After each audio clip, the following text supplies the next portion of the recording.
on the average, people continue to spend money on entertainment despite having to tighten the belt. Have you had to tighten the budget as far as touring and production goes for you guys? A little bit, you know. I mean, we've never been the kind of band that likes to go extravagant, even though it doesn't really show.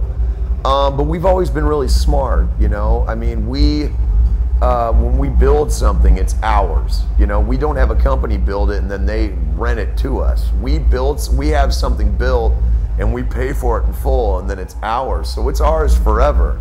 And so we've been able to kind of use all these different things that we've collected over the years to our advantage, and then we rent the little things that aren't really all that expensive. I mean, for us, it's more about getting on the stage and sharing the show with the audience than worrying about whether or not our set cost $1 million, you know. We're not frugal, but we're definitely not, you know, overcompensating. You know, we still are able to do our show and are still able to kind of keep the, you know, the ticket prices very low.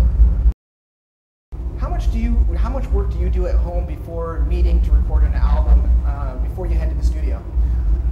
There's quite a bit of pre-pro that happens, quite a bit of pre-production that happens. The songs don't write themselves, you know, so you have to, you know, you get together, you throw a bunch of ideas at the wall, you see what sticks, you rehearse it a little bit, but our philosophy has always been, don't over rehearse it. You know, you want to keep the vibe of it, you know, you want to leave room for those little accidents to happen. So on this album, you know, we only did a couple weeks of pre-production, then we went right to the studio and just started laying stuff down. You know, we had the meat of what we were going to do, and then we just kind of built the sandwich around it, basically. And for me, that was the funnest part because it kept that vibe, and you can really hear it on the album. All Hope Was Gone was released just after the floods across Iowa and the Midwest. Yeah. What's it like playing in one of the hardest hit cities in Iowa? And does being here now sit in the back of your mind, performing in front of these people that many of them probably still don't have a home yet?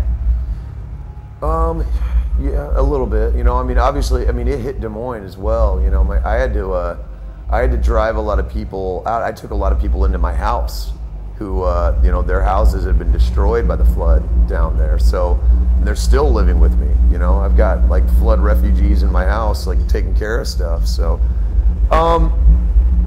I think about it, but I don't dwell on it, just for the fact that they're not here to talk about that. They're here to celebrate. You know, for them, for a lot of these people, you know, this was the only thing that they wanted to save their money for, you know. And if I don't go out there and just at least try to make it the best show of their lives, then I'm worrying too much about what they're not paying attention to in this moment, you know. If we hook up later and we're hanging out and we talk about it, then that's when it comes up. But for the most part, this is entertainment, and I'm here to entertain those people, and I just don't want to let them down.